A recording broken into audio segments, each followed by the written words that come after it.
불러주셔서 감사합니다. 네, 오늘 함께 나눌 우리 강단 말씀 제목은 문제는 새로운 전환점이다. 따라해 봅시다. 문제는 새로운 전환점이다. 어려운 말이 아니죠, 여러분. 전환점.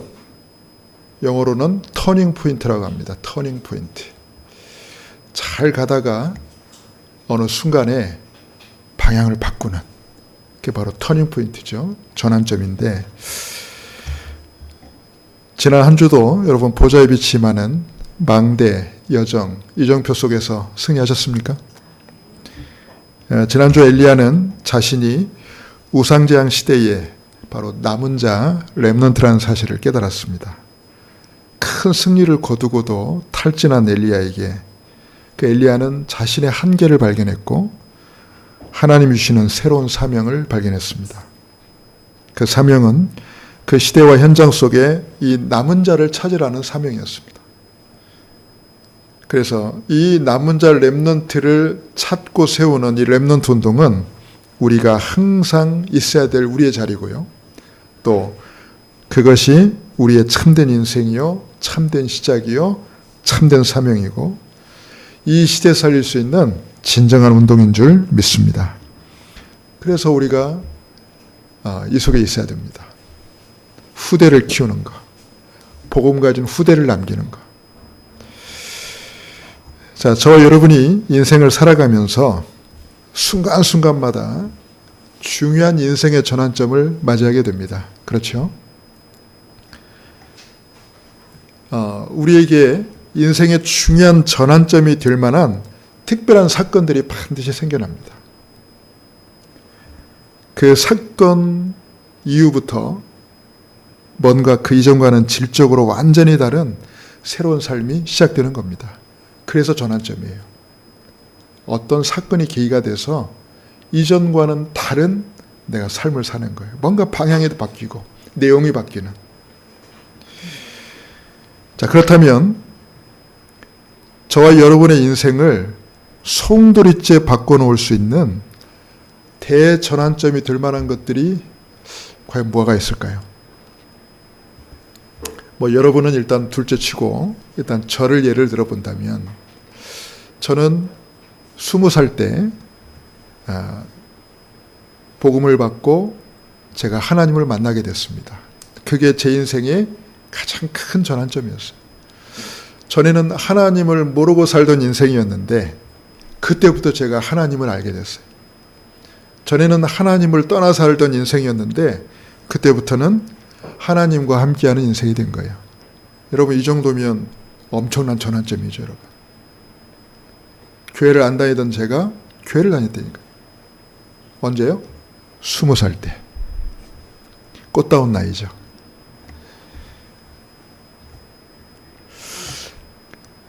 그리고 얼마 지나지 않아서 제가 또 하나님의 은혜로 예수가 그리스도라는 절대 불변의 진리를 깨닫게 된 겁니다. 그로부터 약 30년의 시간이 지났어요.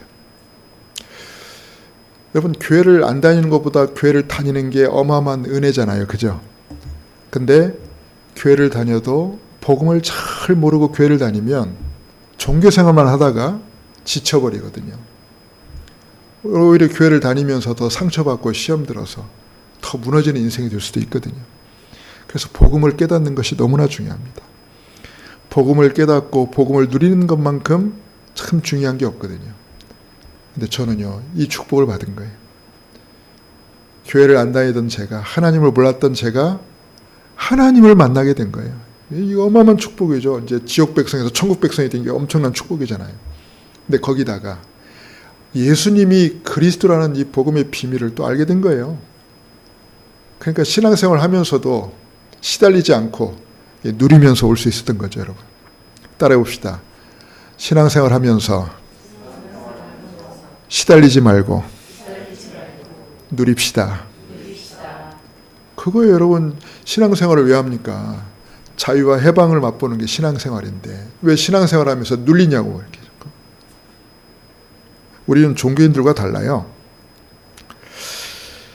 만약 제가 그때 그러한 인생의 전환점이 없었다면 지금 제가 어떻게 되었을지 참 상상하기가 어렵습니다. 그 밖에도 저에게는 중요한 인생의 전환점들이 많았습니다. 우리 사모를 만나서 가정을 이루어서 두 자녀를 키운 것도 중요한 인생의 저의 전환점이었고, 또 오직 복음과 전도, 또 오직 후대운동에 집중하는 이 주님의 숲교회를 개척해서 여기까지 온 것도 사실 중요한 전환점이 되었습니다. 또 저희 교회가 여기까지 올 수 있었던 것도 그동안에 많은 전환점들이 있었기 때문에 가능했습니다. 저희 교회가 작지만 그래도 참 많은 일들이 있었거든요. 저희 교회는 제가 늘 자조적으로 사람들한테 하는 말이 있어요. 저희 교회는 파송 전문 교회입니다. 파송 전문 교회. 그러니까 때 되면 다 보내. 유학 보내고 시집장가 가서 보내고 또 일 때문에 보내고. 왜냐하면 저희 교회는 이렇게 나이가 그때 한참 우리 대학생 청년들 있었기 때문에 정착하는 시기가 아니잖아요. 그러니까 언제든 떠날 수 있는 시기다 보니까 다 때 되면 다 이렇게. 그래서 제가 자주 섞인 말로 저희 교회는 파송 전문 교회다 그랬어요. 그래도 여러분이 남았습니다. 그래도 여러분이 남았어요. 그래도 여러분이 이 교회 남은 자들이 돼서 저희 교회가 이 전도운동을 지속할 수 있는 귀한 발판이 되어주셨습니다. 그래서 작년에 또 이곳으로 이렇게 이전까지 또 할 수 있었습니다. 너무 감사하죠.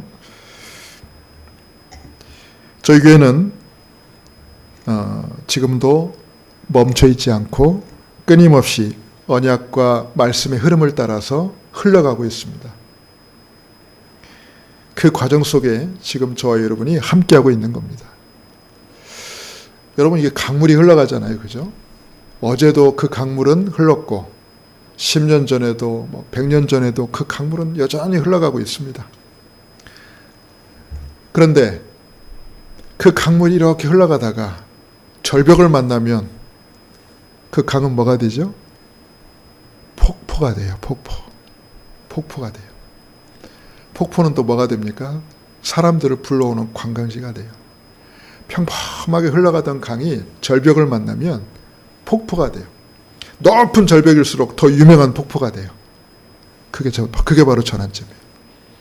저희 여러분의 인생도 강물처럼 어제나 오늘이나 내일이나 변함없이 흐르는 것 같아도 어느 순간 어떤 문제와 어려움을 만나면 그게 끝이 아니라니까 여러분. 멋있는 하나님의 작품이 되는 겁니다.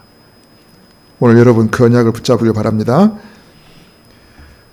여러분, 우리가 만나는 모든 전환점의 배경에는 반드시 어떤 특별한 사건들이 다 있습니다. 그 사건들이 없다면 전환점이 올 수가 없어요. 우리 늘 같은 일상을 살잖아요. 절대 안 바뀌거든요. 어떤 결정적인 특별한 문제나 사건들이 생길 때 지금까지 내가 살아오던 흐름이 바뀌는 일들이 벌어져요. 그게 바로 전환점인 거예요. 제가 역사를 개인적으로 되게 좋아하잖아요. 저는 역사를 이렇게 가만히 공부하다 보면은 이 역사가 이렇게 흘러가다가 어떤 결정적인 사건을 만나서 역사의 향방이 확 바뀌는 일들이 지금까지 역사 속에서 많이 있었습니다. 그런 굵직한 사건들이 많았어요. 역사의 향방을 바꿔놔요. 그것 때문에. 그래서 그런 것들은 시험에 잘 나오잖아요. 어떤 역사의 막 향방을 바꾸는 그런 중요한 일들 말이에요. 그래서 그게 이제 그걸 연구하는 게 바로 역사가 아닙니까? 그리고 그것들을 하나씩 알아가는 것이 또 역사를 공부하는 매력 중에 하나고요. 제가 앞에서 했던 이야기들을 좀 몇 가지 좀 정리하면서 우리 좀 확실하게 해둘 게 있습니다. 첫 번째는 모든 전환점들의 배경에는 어떤 특별한 사건들이 반드시 있었다는 사실입니다. 그 어떤 사건들이 없이는 그렇게 사람이 바뀌질 않거든요. 그렇게 전환하지 않거든요. 가령 예를 들면 말해요. 식단 조절에 엄청 신경 쓰는 분이 있더라고요, 옆에. 아무거나 안 먹더라고. 저는 지금 뭐 가리는 게 없거든요. 특별히 전 가리는 게 없어요. 잘 먹어요. 뭐든 잘 먹어요. 저는 전에 중국 갔는데 사람들이 양고기를 잘 못 먹대. 노린내 난다고. 그리고 고수입 있잖아요. 그걸 못 먹더라고.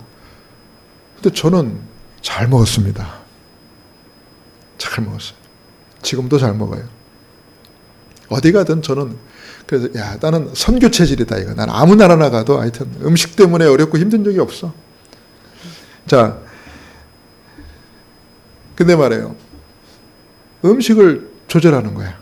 아무거나 안 먹고, 뭐 고기도 잘 안 먹고, 또 탄수화물 자꾸 피하고, 뭐 단 것도 좀 피하고.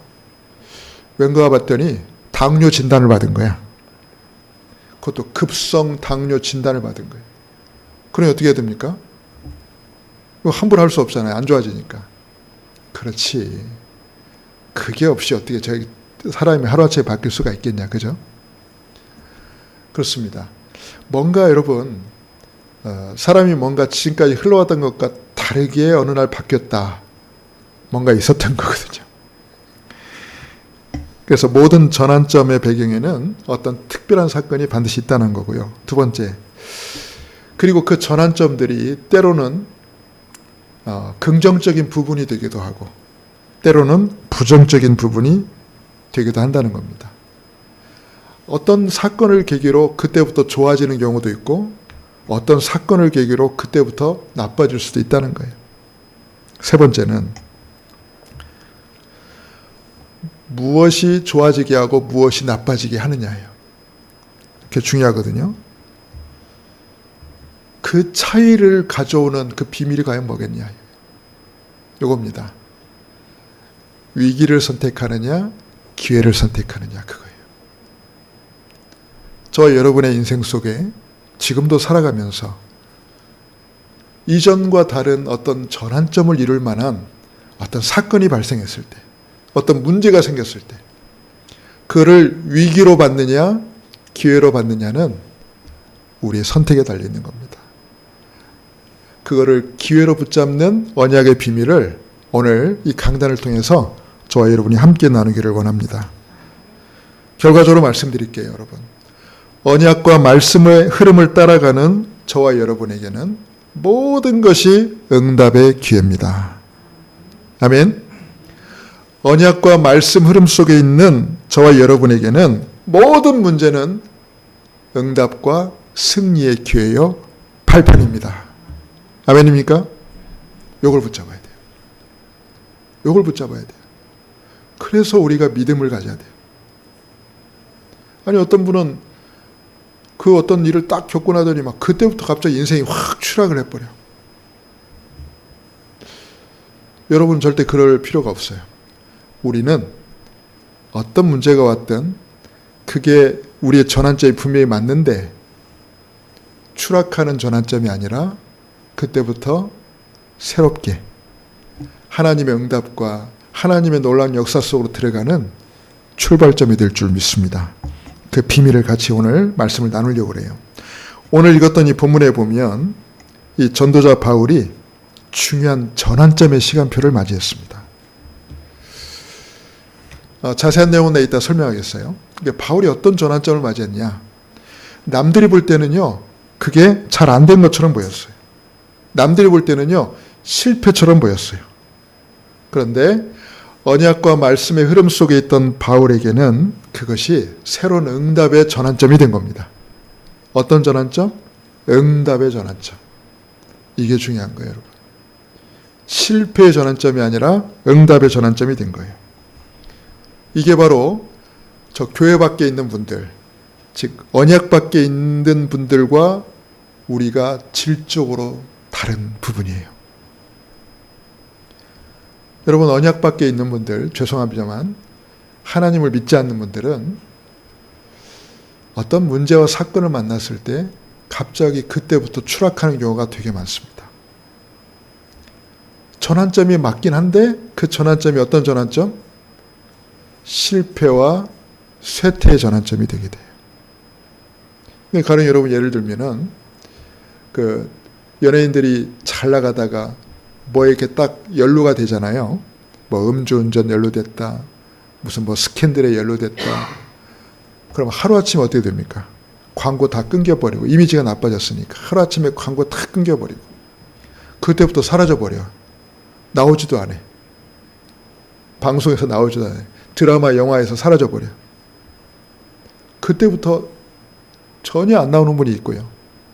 또 그거를 극복하고 이전보다 더 크게 인기를 얻는 연예인도 있어요. 차이가 뭐겠습니까, 여러분? 그 비밀을 붙잡으라는 거예요, 오늘 여러분. 그 비밀을 잡으라는 거예요. 그게 바로 언약의 비밀이거든요. 자, 결론부터 말씀드립니다. 우리에게 실패란 없습니다. 오직 새로운 전환점만 있을 뿐입니다. 아멘. 그것도 어떤 전환점? 응답과 승리를 위한 전환점만 있을 뿐이에요. 그걸 잡아야 돼요. 그걸 결론으로 딱 잡아야 돼요. 우리에게 절대 실패는 없다. 우리에게는 응답과 승리를 위한 전환점밖에 없다. 저는 이거를 진짜요, 언약처럼 공식처럼 확실하게 잡습니다. 왜 저라고 살아오면서 크고 작은 일들이 왜 없었겠어요? 뭐 앞으로도 더 있을 것이고요. 여러분, 이 땅은 천국은 아니잖아요. 그죠? 천국은 우리가 이 땅을 떠나서 가는 데가 천국이니까 천국은 말 그대로 눈물도 없고 고통도 없고 아픔도 없고 뭐 아무것도 없는 것이지만 이 땅에서는요, 수만 가지 일들이 일어난다니까요. 내가 원치 않는 일들이 자꾸 온다니까요. 그러면 여러분 그때마다 어떻게 해야 됩니까? 세상이 다 무너진 것처럼 주저앉아 있어야 됩니까? 하나님이 돌아가셨습니까? 우리를 그렇게 내버려 둡니까? 그때 정신 바로 차려야 되거든요. 아, 이때는 내가 새로운 전환점을 맞이하는 시간표다.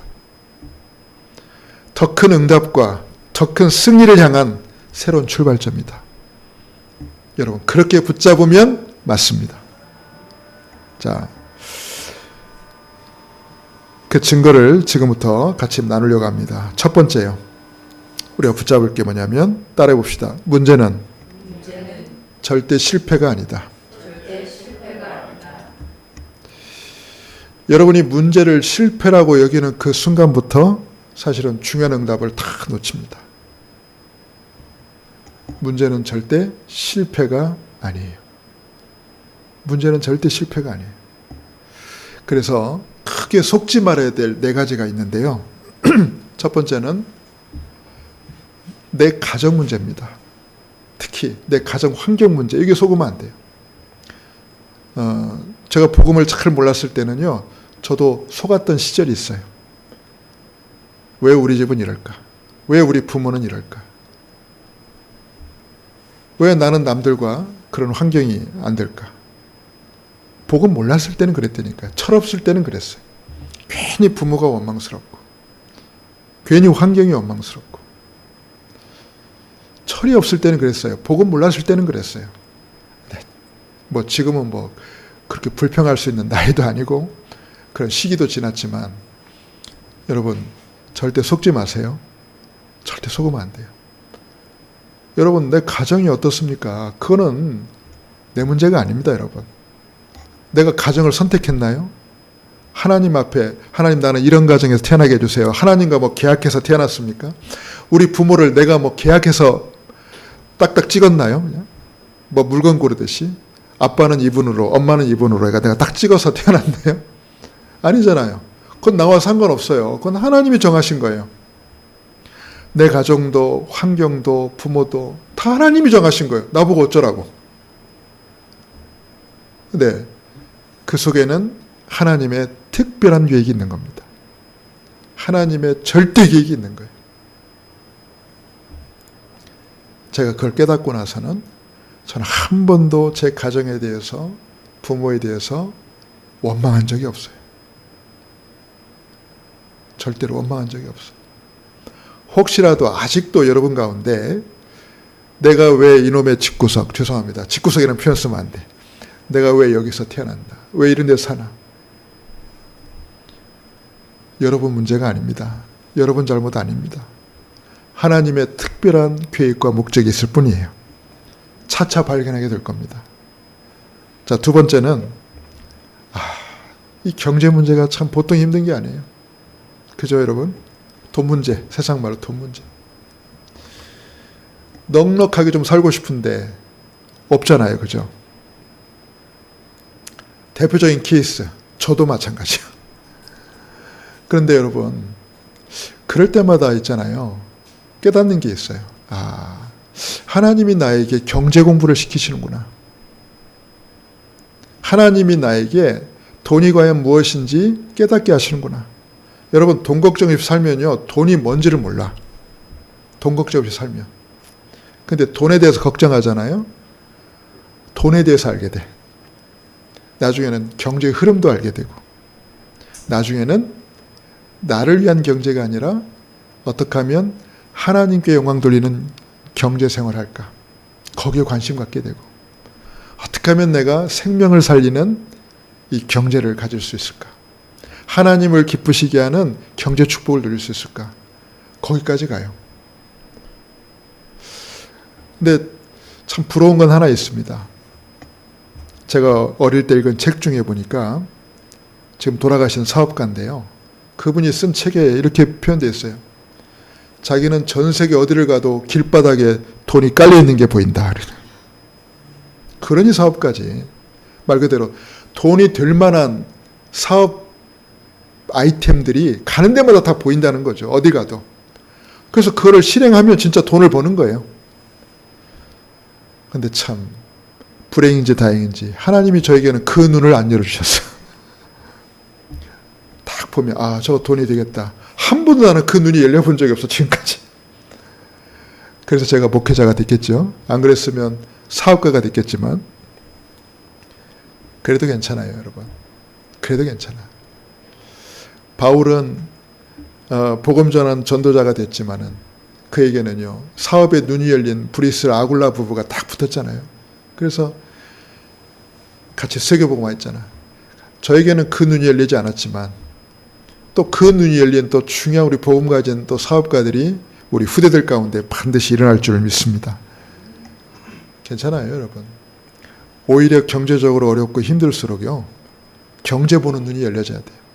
나중에는 그 경제를 내가 움직일 수 있는 그 힘을 달라고 하나님께 기도하면 돼요. 또 세 번째는 건강 문제입니다, 여러분. 질병 문제예요. 요즘 들어서 아픈 사람 너무나 많고, 요즘은 툭 하면 다 암이더라고, 그냥. 요즘은 암이요, 너무 흔한 병이야. 네. 암이 너무 흔해. 너도 나도 다 암이야. 뭐 걸렸다 다 암이야. 발견됐다 그러면 이미 다 퍼져 있고. 그래서 여러분, 그냥 그러려니 하셔야 돼요, 지금은 이제. 나만 특별히 그런 게 아니기 때문에, 모두가 다 그런 시대이기 때문에. 근데 여러분, 여기에도요, 분명 하나님의 언약을 잡아야 돼요. 하나님이 나를 바꾸라는 전환점이구나. 내가 지금까지 내 멋대로 살아오고 내 마음대로 살아오고 내가 소중한지 모르고 살아온 나를 하나님이 지금부터라도 이제 제대로 관리하라는 거구나. 여러분, 그렇게 깨달으면 돼요. 절대 실패가 아니에요. 그러다가 나으면 감사한 것이고 못 나오면 그것 또한 괜찮아요. 뭐가 문제입니까? 우린 이미 갈 곳이 다 정해져 있는데. 제가 아는 어떤 사모님은 말해요. 암 진단을 받았어. 그것도 말해요. 시한부 이제 얼마 남지 않았어. 야, 근데 그 사모님은요, 걱정하는 게 그날로 하나님께 너무 감사해가지고 감사한 걸 매주마다 했대. 왜? 드디어 천국 간다 그러니까. 너무 기뻐가지고. 하나님, 내가 그렇게 천국을 가고 싶었는데 드디어 내가 천국 갈 때가 됐네요. 맨날 찬양하고 그냥 맨날 감사했는데 나와버렸어. 너무 감사해가지고. 물론 나으려고 그런 건 아니겠죠. 진짜 진정으로 감사한 거예요. 그냥. 뭐가 문제입니까, 여러분? 아무것도 우리는 문제될 게 없어요. 문제라고 생각하는 그게 실패예요. 그게 문제예요. 여러분, 우리는 모든 것 속에서 하나님 앞에 감사할 이유를 찾으면 되고, 우리는 모든 걸 기회로 잡으면 돼요. 마지막 세 번째가 뭐냐면 사회생활하는 문제예요. 사람과의 관계 문제예요. 결론부터 말씀드릴게요, 여러분. 사람을 미워하는 것은 내 문제입니다, 여러분. 그 사람과 상관없어요. 아니, 그 사람이 이상한데요? 그 사람이 못됐는데요? 그건 그 사람 문제지 내 문제는 아니잖아. 근데 내가 그 사람을 증오하고 미워한다? 그건 내 문제예요. 그죠? 그건 내 문제예요. 심지어는 그 사람이 너무 미워가지고 내가 스트레스를 받고 강박 증세가 오고, 그죠? 막 시달린다? 그건 내 문제라니까. 그건 내 문제예요. 더 나아가서 그 사람을 막 죽이고 싶다? 그건 이제 내 문제예요. 내 문제. 더 이상 그 사람의 문제가 아니고 이건 내 문제가 되는 거예요. 그잖아요, 여러분. 내가 시달리고 내가 붙잡힌 거니까. 결론부터 말씀드릴게요. 누구나 다 살려야 됩니다. 그 정도의 하나님의 은혜와 또 그 정도의 능력이, 그 정도의 믿음이 우리 속에 회복돼야 됩니다. 누구라도 살려야 돼요. 누구라도 살려야 돼요. 저는 이 부분에서 철저해요.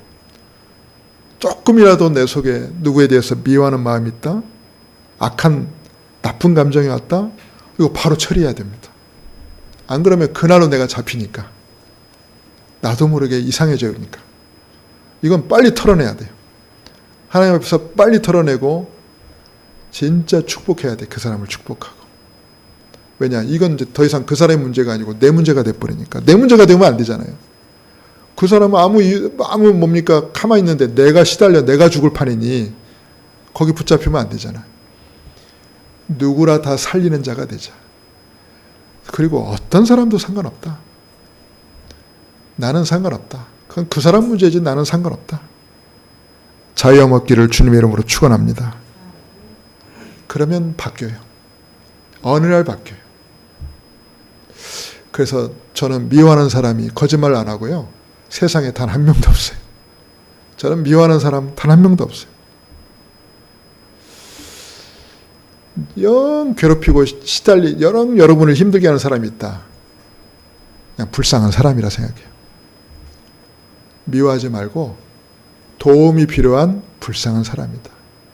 돌봐줘야 될 불쌍한 사람이다. 절대 잡히지 마세요. 그날로 나는 마귀에게 잡혀버리는 거예요. 그날로. 내 정신과 마음, 영혼이 완전히 마귀에게 잡힌다니까요. 그래서 여러분, 나이 들어가지고 말해요. 평생 그 사람에 대한 원망, 불평에 사로잡혀가지고 세상에 나이 들어가지고 머리가 희끗하고 허리가 굽었는데도 맨날 사람에 대해서 원망하고 불평하는 사람들, 내가 제일 안타까워요. 그런 거 보면 제일 안타까워. 아닙니다, 여러분. 자유 얻기를 주님의 이름으로 축원합니다. 그래서 우리에게는 절대 실패란 없어요. 오직 응답만 있을 뿐입니다. 모든 게 다 응답이에요, 여러분. 아니, 성경 보세요. 요셉도 자기를 괴롭히는 집주인 있죠, 안주인. 자기 좋다고 맨날 쫓아다녀서 맨날 거부했더니 어느 날은 모함 씌워가지고 말해요. 자기가 마치 강간범이라고 막 덮어 씌웠잖아요.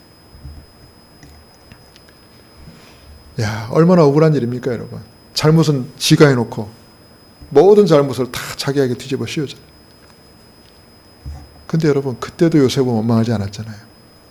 오히려 그 여자 때문에 요셉은 하나님의 계획 속에서 결국 애굽의 총리까지 가잖아요. 그 여자 아니었으면요. 그 자리에 안 갔어요. 결론적으로 말씀드립니다. 실패란 없습니다. 응답만 있을 뿐입니다. 우리에게는 응답만 있을 뿐. 그게 계기가 돼서 요셉이 응답받은 거예요. 여러분, 그렇게 믿으시기를 주님의 이름으로 축원합니다. 그래서 위기는 전부 기회입니다, 우리에게. 그리고 문제는 전부 해답입니다. 그리고 갈등은 갱신의 기회입니다. 갱신이 뭐예요? 그릇을 넓히는 거예요, 그릇. 그릇을 바꾸는 거예요, 여러분. 자꾸 여러분 갈등이 온다? 그럼 내가 갱신하라는 거예요. 그릇이 조그만한데 어떻게 담아요? 그러니 그릇 바꾸라는 거예요, 여러분. 그릇 넓히면 돼, 그릇을 넓히면 돼. 어떤 목사님이 그런 얘기를 했어요. 자꾸 말 안 듣고 막 힘들게 하는 막 그런 성도 때문에 막 처음에 힘들었다더라고. 근데 어느 날 이분이 생각을 바꿨대. 가만히 보니까 내 울타리가 너무 작더라. 자꾸 이 울타리에다가 이분을 자꾸 가두려고 하니까 이분의 그릇이 워낙 크니까 자꾸 울타리 밖으로 자꾸 넘어가는데 자기는 그거를 자기를 괴롭히는 것으로 이해를 했다는 거죠. 아닌데 저 사람 그릇 자체가 이 울타리 안에 갇힐 사람이 아니니까 그런 건데 그날 생각을 바꿔서 그래 내가 그렇게 또 많은데 넓은 데로 뛰어다닌다? 그럼 나는 울타리를 그만큼 더 넓히면 되지. 생각의 그릇을 더 넓혔다. 더 울타리를 더 넓혔대. 그러니 어떻게? 그 안에 마음껏 뛰는 거죠. 그 안에서. 여러분 좁은 데 울타리 안에다가 상대를 자꾸 가두려고 그러면 그게 힘들어요. 자꾸 들이받고 자꾸 갈등하고. 아닙니다. 내 그릇을 더 키우면 돼요. 아멘? 전부 나의 응답입니다. 그래서 문제는 절대 실패가 아닙니다. 자, 두 번째 오늘 말씀 제목이죠. 문제는 새로운 전환점입니다. 그것도 어떤 전환점? 응답과 승리를 위한 전환점. 아멘. 자, 바울에게 어떤 일이 났는지 먼저 간단하게 한번 살펴볼게요. 여러분, 그 세상에도 그런 말이 있죠. 안 좋은 일은 한꺼번에 터진다. 그런 말이 있어요. 이렇게 뭐 하나만 터지면 좋겠는데 한 번 안 좋은 일이 터졌다 하면 계속 연달아 터지잖아요, 여러분. 연달아. 내가 어디서 들은 우스운 이야기인데 말이에요. 신호 위반한 차를 경찰이 딱 붙잡은 거예요. 그래가지고 운전석으로 가가지고 운전사한테 면허증을 달라고 한 거예요. 당신 지금 신호 위반했다고. 그랬더니 바로 운전자 옆에 있던 어떤 여자분이 부인이었나 봐요. 뭐라고 말하냐면 경찰한테 글쎄 이 사람이 무면허라서 한잔 했다고 그래서 처음에 운전자가 죄송합니다. 제가 한잔 했더니 신호를 봤습니다. 그랬더니 뭐야 당신 신호 위반에다가 지금 음주운전이야? 그런 거예요. 그랬더니 옆에 있던 아내가 또 한마디 거둡니다. 글쎄 이가요 무면허라서 제정신으로 운전을 못해가지고 한잔 했다고. 뭐야 신호 위반에 음주운전에 무면허까지?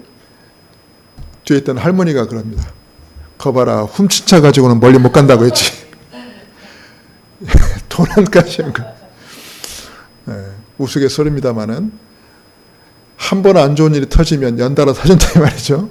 계속 터진다는 건데 여러분 바울에게 어떤 일이 생겼냐면 가장 중요한 동역자인 이 바나바와 갈등을 겪어요. 여러분. 쉽게 말해서 목사님들끼리 서로 이렇게 안 맞아가지고 갈등이 생긴 거예요. 그래가지고 그 갈등이 얼마나 심했냐. 서로 결별해버렸어. 두 번 다시 만나지 말자. 결별해버렸어. 아니 어떻게 목사님들끼리 그런 일이 있을 수가 있습니다. 왜 목사님도 사람인데 그런 일이 없겠어요. 근데 바울에게 그런 일이 일어난 거예요. 근데 그 대상이 누구냐면 바나바입니다. 바나바가 누군지 압니까? 바울이 가장 어렵고 힘들 때 바울을 도왔던 은인과도 같은 사람이에요. 바나바가. 아무도 바울을 원치 않고 바울을 다 피할 때 바울을 변호해주고 적극적으로 바울을 그들에게로 인도했던 사람이 누구냐? 바나바였어요. 모든 비난을 다 감수하고. 그럼 은인이잖아요, 여러분. 좋은, 참, 배신하면 안 되는 분이잖아요. 근데 그 바나바와 갈등을 했어요. 갈등의 이유가 뭔지 압니까? 이 마가라는 사역자가 있었는데, 마가를 데리고 가야 되냐, 말아야 되냐. 이거 가지고 둘이 다툰 거야. 바울은 마가는 안 돼, 그런 거예요. 왜? 마가가 싫어서가 아니고, 전에 보니까 이 마가가 성령 인도를 잘 못 받아. 그러니 이번 중요한 전도 여정에는 얘는 지금 때가 아니야. 시간표가 아니야. 데려가면 안 돼. 근데 바나바는 데려가야 된다는 거예요. 이유가 뭔지 압니까? 자기 조카야. 이게.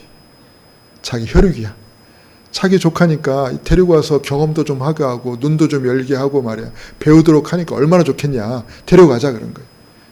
그러니까 바나바는 자기 친족하니까 생질이기 때문에 그런 차원에서 데려가자 한 거고 바울은요. 아주 냉정하게 아니야. 철저히 성령인도 받아야 돼. 철저히 하나님 앞에 서는 사람이 가야지 그거 가지고 안 돼. 이게 서로 의견차를 좁혀지 못해가지고 둘이 성경에 보니까 크게 다퉜다 그랬어요. 그리고 나서 서로 결별을 합니다. 그리고 각자가 따로 팀을 구성합니다. 바나바는 자기 조카와 팀을 구성해서 떠나고 바울은 실라라는 새로운 사역자와 같이 팀을 이뤄서 떠나요. 그렇게 전도 여행을 떠난 거예요. 자, 그리고 났는데 말이에요. 이상하게 말해요. 바울의 계획대로 뭐가 안 돼. 바울은 자꾸 아시아 쪽으로 자꾸 전도를 하려고 자꾸 하는데 뭐가 자꾸 막혀. 안 되는 거예요, 자꾸. 성경에 보면 성령이 허락하지 않았다 그랬어요. 그러니까는 결과적으로 그냥 성령이 허락하지 않았다 그러지만 그게 겉으로 어떤 모습으로 나타나는지 모르겠어요. 뭐가 자꾸 막히는 거예요. 계획대로 안 되는 거예요. 그러니까 바울이 어떻게 되었습니까? 갈등이 되겠죠, 여러분. 갈등이 오겠죠. 그러니까 바울 입장에서 이게 문제인 거예요. 사역자와 크게 싸우고 서로 결별한 것도 사실은 바울에게 쉬운 일은 아니죠. 거기다가 바울이 원하는 대로 자꾸 일정이 진행이 안 되고 자꾸 막히니까 바울 입장에서는 굉장히 힘이 든 거예요. 자, 여러분 이게 바울만의 일인가요? 저와 여러분의 일은 아닙니까? 저와 여러분의 일은 모든 게 다 만사형통입니까? 모든 게 계획대로 짝짝짝 이루어지고 그냥 사람도 다 내 말 잘 듣고 잘 됩니까? 절대 안 그럴 거요. 잘 되는 경우는 거의 없을 거요. 우리 자손 집사님 엄청 고개를 끄덕이시는데 얼마나 많은 사람들을 상대하시는지.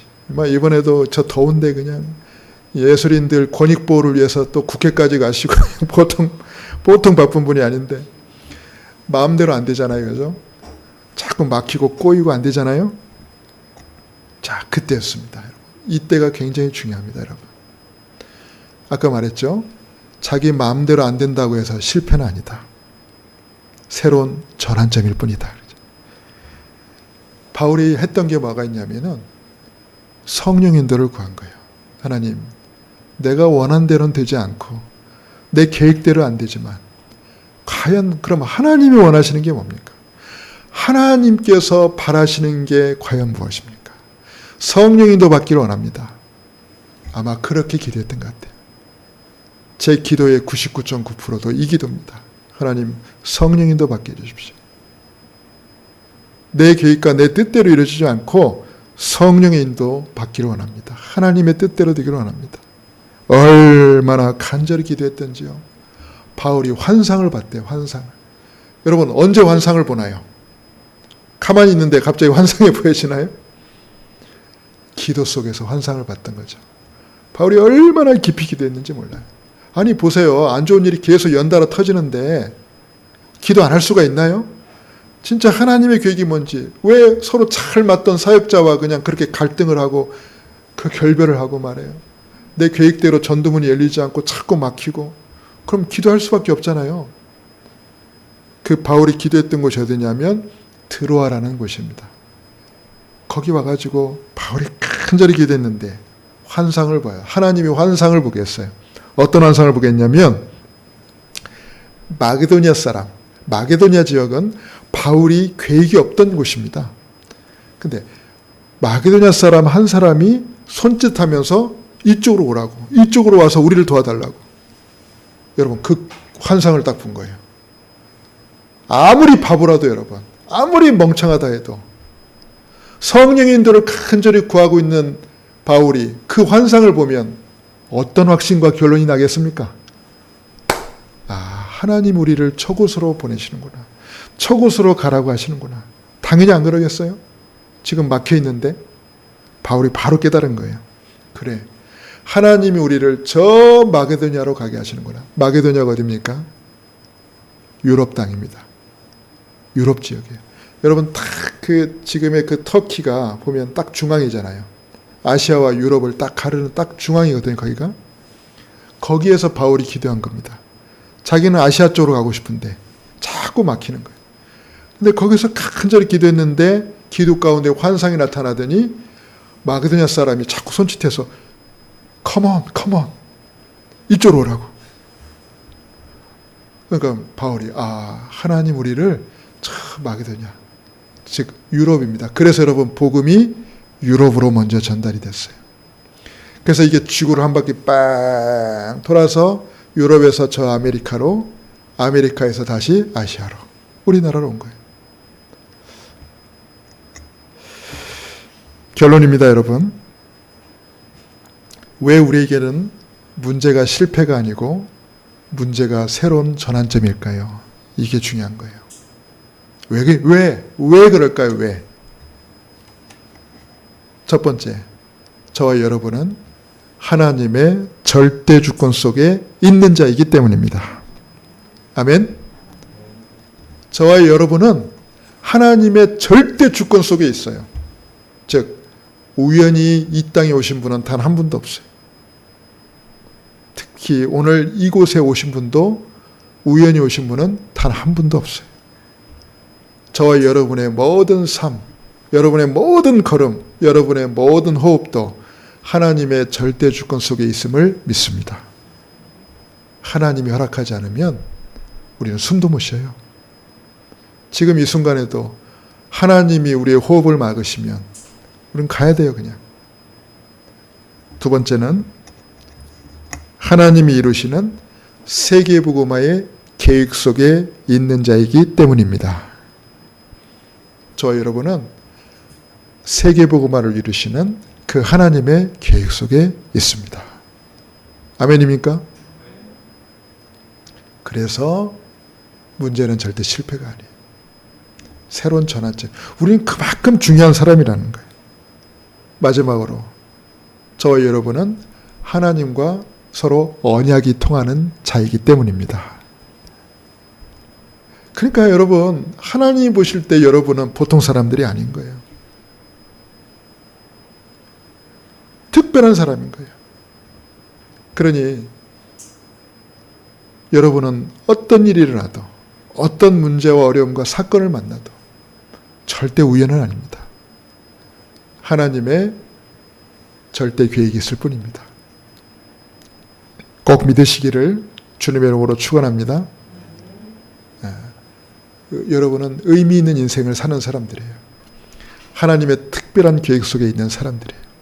절대 우연은 없어요. 저와 여러분은 언약 밖에 있는 사람들과는 완전히 다른 그런 분들입니다. 하나님과 특별한 언약 관계 속에 있는 분들입니다. 이 사실을 항상 기억하고 어떤 문제와 사건을 만나도 응답과 승리의 전환점으로 누릴 수 있기를 주님의 이름으로 축원합니다. 기도하겠습니다. 고마우신 아버지 하나님, 은혜를 감사드립니다. 우리가 어떤 사람들인지 깨닫게 하옵소서. 하나님 보실 때 우리는 하나님과 언약이 통하는 자들이요, 하나님의 절대 주권 속에 인도와 보호를 받는 자들이요, 하나님이 이루시는 세계 복음화 속에 그 한가운데 있는 자들인 줄 믿습니다. 그래서 우리에게 일어난 일은 절대 우연이 아니고 우리를 향한 하나님의 더 큰 계획과 더 큰 축복과 더 큰 응답임을 항상 붙잡고 승리하게 하옵소서. 모든 영광 하나님께 돌리며 우리 주 예수님의 이름으로 기도하옵나이다.